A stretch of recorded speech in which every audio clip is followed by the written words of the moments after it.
السلام عليكم ورحمة الله وبركاته. نحمده ونصلي على رسوله الكريم. أما بعد. ইসলামের প্রথম যুগের অসহায়ত্ব ও সীমাহীন দুর্দশাপূর্ণ চরম বিপদে যারা পূর্ণাঙ্গ দ্বীন ইলাহি ও নববী পদ্ধতি অবলম্বন করেছেন এবং মহান সেই তাওহীদের পতাকাকে বিস্তৃত করার প্রয়াসে আল্লাহ ও তার রাসূল সাল্লাল্লাহু আলাইহি ওয়াসাল্লামের শত্রুদের বিরুদ্ধে মুষ্টিমেয় তাওহীদের সৈনিকগণ জিহাদ করেছেন এবং কুফফারের উপর ইসলামকে বিজয়ী করতে গাজী ও শহীদ হয়েছেন। উক্ত সেই মহামানবদের ব্যাপারে নবীউল মালাইন সাল্লাল্লাহু আলাইহি ওয়াসাল্লাম বলেন, আন আবী হুরায়রা রাদিয়াল্লাহু তাআলা আনহু قال قال رسول الله صلى الله عليه وسلم بدأ الإسلام غريبا وسيعود كما بدأ فطوبى للغرباء। হযরত আবু হুরায়রা রাদিয়াল্লাহু তাআলা আনহু হতে বর্ণিত রাসূলুল্লাহ সাল্লাল্লাহু আলাইহি ওয়াসাল্লাম ইরশাদ করেন, ইসলাম অপরিচিত নিঃসঙ্গ অবস্থায় যাত্রা শুরু করেছে আর অচিরেই ঠিক সেভাবেই প্রত্যাবর্তন করবে যেভাবে শুরু হয়েছে। অতএব সেই অপরিচিতদের জন্য সুসংবাদ জান্নাত। মুসলিম, তিরমিজি, ইবনে মাজাহ, মুসনাদ আহমদ। হাদিসের ব্যাখ্যায় আল্লামা তিবি রাহমাতুল্লাহি আলাইহি বর্ণনা করেন, বাদাআল ইসলামা এর অর্থ হবে ইসলাম ধর্ম অসহায়, অপরিচিত, শক্তিহীন অবস্থায় প্রকাশ হয়েছে। যখন নবী সাইয়্যিদ সাল্লাল্লাহু আলাইহি ওয়াসাল্লাম মৃত্যুর পথ দেখাতে শুরু করলেন, তখন অধিকাংশরাই রাসূলুল্লাহ সাল্লাল্লাহু আলাইহি ওয়াসাল্লামের প্রতি বিরক্তি প্রকাশ সহ বিরোধিতা করেছে এবং যারা যারা সেই মৃত্যুর পথ ও নাজাতের পথকে বেছে নিল তারাই নির্যাতনের যাতায়াতের পৃষ্ঠের শিকার হয়েছে। তবুও সেই মুজাহিদ সাহাবাগণ পিছু হটেন নাই এবং আল্লাহর নির্দেশে রাসূলের পদ্ধতিতে জাহিল মানবকে দাওয়াত, সংশোধন ও জিহাদ করেছেন। ওয়াসায়াউদা কামা বাদা, এখানে রাসূলুল্লাহ সাল্লাল্লাহু আলাইহি ওয়াসাল্লাম বলেন, ইসলাম আবার পূর্বের অবস্থায় ফিরে যাবে। রাসূলুল্লাহ সাল্লাল্লাহু আলাইহি ওয়াসাল্লাম প্রত্যাবর্তন সম্পর্কে যা বলেছেন, এমন একটি জামানার কথা যখন ইসলাম শুরুর জামানার মতোই নিঃসঙ্গ, একাকী ও অপরিচিত আগন্তুকের ন্যায় গোপন হয়ে যাবে।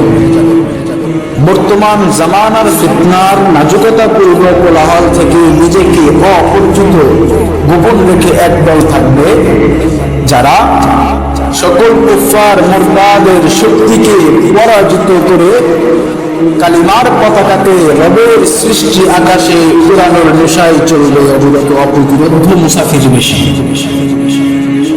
এবং পূর্বের জামানার ন্যায় ইসলামকে মানবে। নববী পদ্ধতিতে আল্লাহর বিধান ও রাসূলের সেই মুছে যাওয়া সুন্নাতকে পুনর্জীবিত করতে নিজের জান ও মালকে উৎসর্গ করে রবের সৃষ্টি আকাশে সবুজ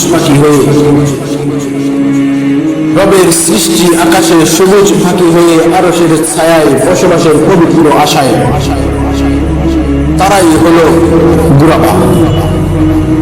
আর সুসংবাদ সেই গুরাবাদের জন্য। কেমন হবে সেই গুরাবার বৈশিষ্ট্য? তারা তাদের গোত্র থেকে বের হয়ে যায়।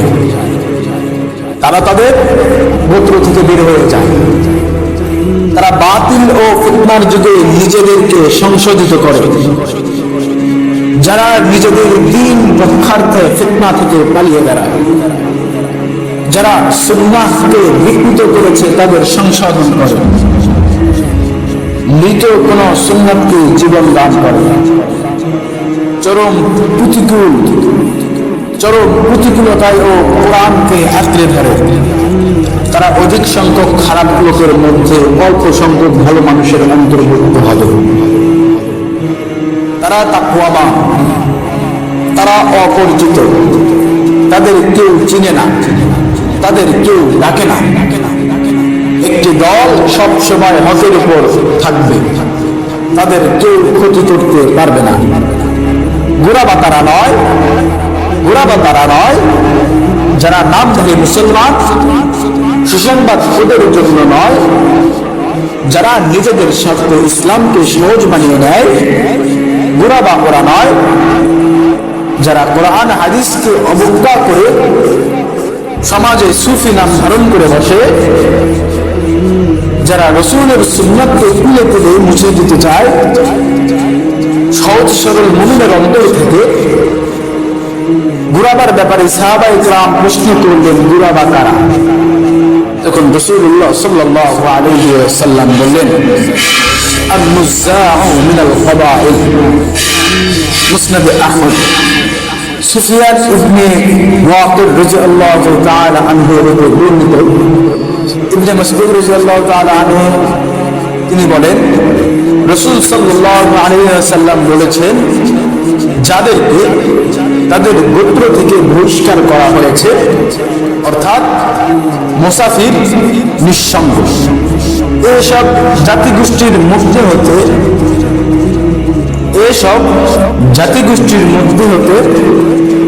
যাদেরকে বহিষ্কার করা হয়েছে দ্বীনের কারণে, ইসলামের কারণে, রাসূলুল্লাহ সাল্লাল্লাহু আলাইহি ওয়াসাল্লামের সুন্নাহকে আঁকড়ে ধরার কারণে, তারা হলো গুরাবা।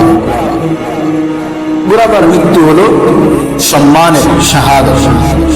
গুরাবার মৃত্যু হলো সম্মানের শাহাদাত। সুনান ইবনে মাজাহ। হে মুসলিম উম্মাহর যুবকরা, যখন গুনাহ তোমার দৈনন্দিন রুটিন, পাপের রাজ্যে বসত তোমার, গুনাহের নোংরা খেলার পুতুলের মতো নফসের কাছে তুমি পরাজিত, তুমি ভেবেছ আমি তো হয়ে গেছি নষ্ট, আর হারিয়ে গেছি নিশার অতল গহ্বর, এখন বুঝি আর পথ নেই। হে ভাই, তুমি এতই বোকা, এতটাই অবুঝ, তুমি কি আস্থা রাখো না তোমার রবের দয়ার উপর? তুমি কি জানো না তিনি মহান ক্ষমাকারী, তিনি মহান প্রভু, মালিক, তোমার মুনিব? তুমি চাও তোমার রবের নিকট ক্ষমা, ছেড়ে দাও ফিরকার মুস্তি, ভুলে যাও অতীত, গ্রহণ করো রবের দেখানো পথ, হয়ে যাও পবিত্র, ছুঁড়ে ফেলো অপবিত্রতার ঝুলি, হয়ে যাও রবের প্রিয় পাত্র। বেছে নাও সেই পথ যে পথে হেঁটেছে সাইয়্যিদুশ শুহাদা হামজা বিন আব্দুল মুত্তালিব। প্রয়াস করো হামজার কাতারে দাঁড়ানো, ভেঙ্গে ফেলো দুনিয়ার মিথ্যা ক্ষণিকের স্বপ্ন, চলতে শুরু করো গুরাবার খোঁজে।